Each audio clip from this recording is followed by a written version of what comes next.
Hello again, everyone. Welcome to Washington Gun Law TV. I'm Washington Gun Law President William Kirk. Thanks for joining us. Hey, we're going to talk about political violence, but the angle that I'm taking on it is this one.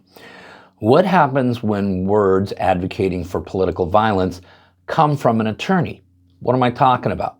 Well, I'm talking about Virginia Attorney General candidate Jay Jones, who recently it has surfaced from the Washington Post that Mr. Jones engaged in some political bantering via text messaging, so it's all there and verifiable, and he has not denied it, where he absolutely positively advocated for not only political violence against his political opponents, but actually their children as well. Well, it has many calling for him to drop out of the race, even Joe Scarborough over at MSNBC, but most of the Democratic Party seems to be doubling down. We're going to talk about an angle as it relates to the rules of professional conduct, something that all lawyers are responsible for. So today, let's spend a few minutes and let's talk about Attorney General. Should this guy even be a lawyer? Okay, now the text in questions, these ones right here, were sent in 2022 from Mr. Jones to House Delegate Kerry Coyer in response to then Speaker of the House Todd Gilbert. Now, it started off with tasteless comments when he was referring to some of his Republican colleagues in this way. If those guys die before me, I will go to their funerals to piss on their graves, to send them out awash in something. But when they're speaking of Mr. Gilbert, Mr. Jones had the following to say. 3 people, 2 bullets. Gilbert, Hitler, and Pol Pot. Gilbert gets 2 bullets to the head. Spoiler, put Gilbert in the crew with the 2 worst people you know, and he receives both bullets every time. Speaking about Mr. Gilbert, his wife, and his family, Mr. Jones stated, I mean, do I think Todd and Jennifer are evil? And are they breeding little fascists? Yes. But then, the most offensive and frankly the scariest comment in a long list of offensive and scary comments is this one right here. Yes, I've told you this before. Only when people feel pain personally do they move on policy.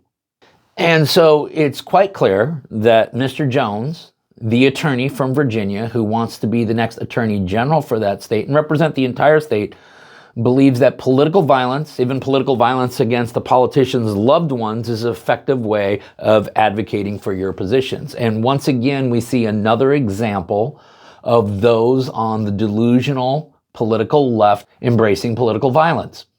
But the angle I'm taking on this is, what about the fact that he's a lawyer? You know, Gun Law Senior, my dad, used to always say, because he was not a big fan of lawyers, that what do you call 10,000 dead lawyers at the bottom of the ocean?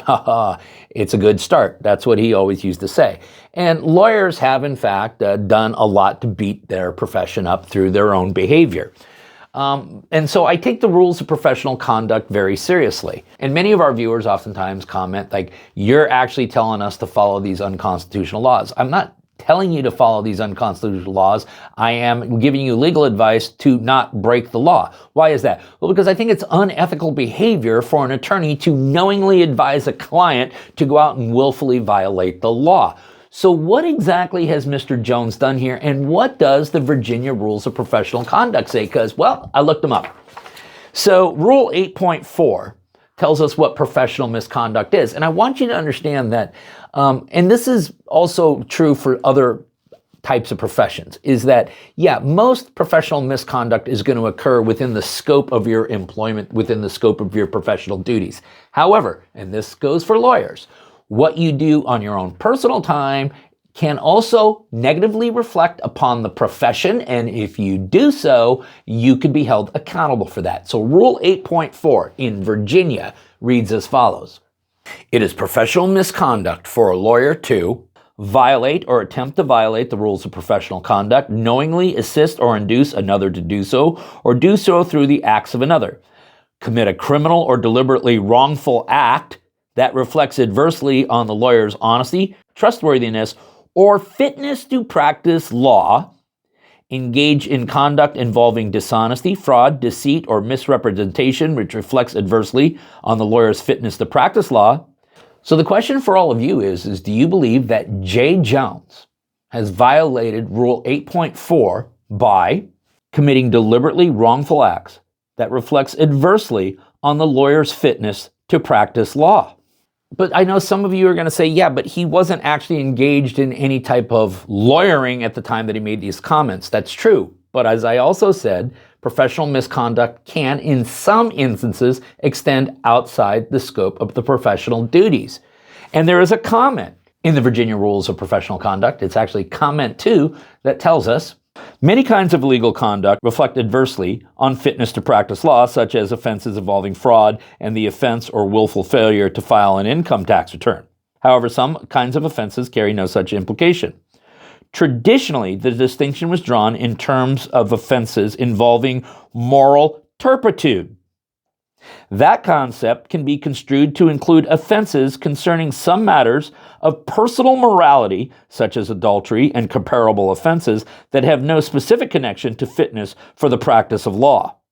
Although a lawyer is personally answerable to the entire criminal law, a lawyer should be professionally answerable only for offenses that indicate lack of those characteristics relevant to law practice. Well, if certain acts of dishonesty can constitute violations of moral turpitude, what then is advocating for murder? Because candidly, I'm having a hard time seeing how, if some level of dishonesty is not crimes of moral turpitude or offenses of moral turpitude warranting sanctioning by the Bar Association, how is advocating for any type of violence, let alone political violence, agreeable? So listen, if you are out trying to hire a lawyer for whatever it may be, whether it's a criminal case, a divorce case, a tax case, whatever it may be, would you have a problem if your attorney openly advocated for political violence, not only against his political opponents, but the family members of his political opponents? Would that at all make you think twice about whether or not that was the right lawyer for you? And ultimately, you see, that's what the rules of professional conduct are all about. They are designed to keep lawyers in their lanes, but predominantly they are designed to protect you, the consumer.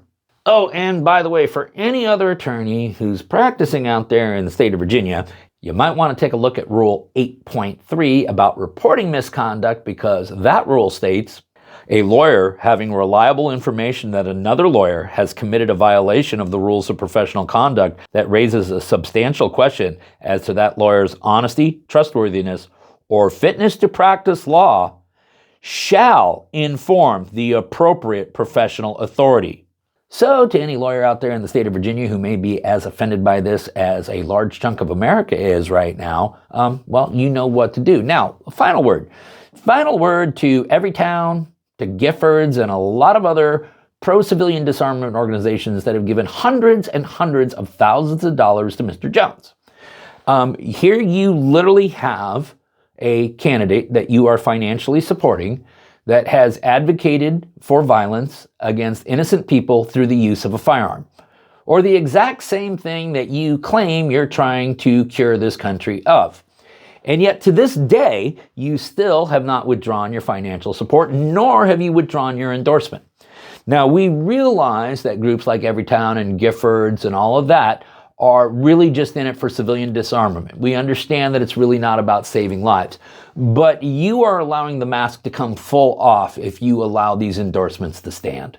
So is J. Jones fit to be the Virginia Attorney General? Well, I think there's a good question as to whether or not J. Jones is even fit to be a Virginia attorney. Listen, we'll go ahead and we'll link up everything that we relied upon in making this video down below so you can geek out on it for yourself. You don't have to take our word for it. If you got any questions about this or about the stuff we normally cover here, you should know how to get a hold of Washington Gun Law by now, but if you don't, that's okay. That information is down there in the description box. If you got an idea for a video we should be doing, click on that link right there and tell us all about it. If you want to subscribe to the monthly newsletter, that information is down there in the description box. And then finally, and most importantly, let's everyone remember that part of being the lawful and responsible gun owner, like we talk about all the time here, is to know what the law is in every situation, how it applies to you in any instance that you may find yourself. Until next time, thanks for watching and stay safe.